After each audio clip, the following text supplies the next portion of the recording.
Anugalam savol bergan ekan, bizni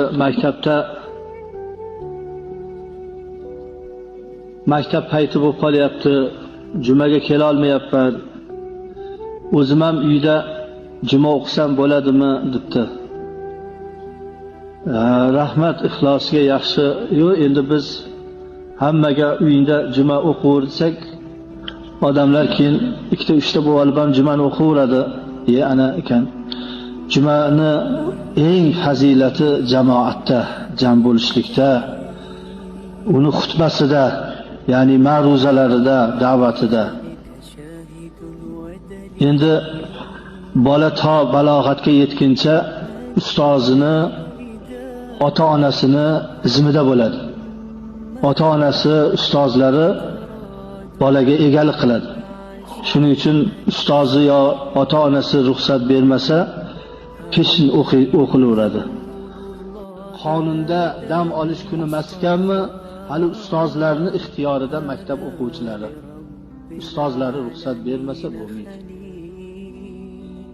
Yo men ustozning gapiga quloq solmayman, domlam kelaver deganlar deb kelinsa, bu narsa keyin borib yana musulmonlarga bir tosh otilishiga sabab bo'lib qoladi.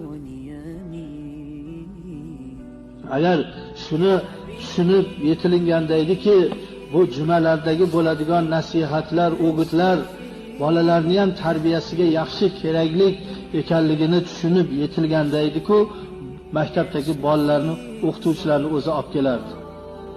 Hozir bolalarga maktabda eng zo'r kerakli dars tarbiya darsi. Odamiylik darsi eng bir kerakli fanlardan bittasi, ma'naviyat. Hozirgi yoshlarning ko'pida mana namoz o'qimaydigan, Allohni tanimaydigan bolalarning ichida ma'naviyati o'lib bo'lgan. U birovni ursam deydi, zo'r bo'lsam deydi, sindirib tashlasam deydi, pulim ko'p bo'lsa deydi, maishat qilsam deydi.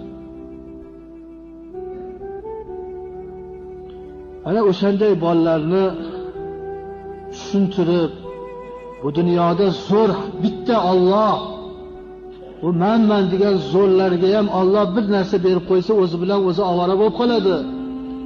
O zo'rlikni talashma, ibodatda zo'r bo'lgin, odamiylikda zo'r bo'lgin, haqlikda, halollikda zo'r bo'lgin deb tushuntirib yetkazish kerak.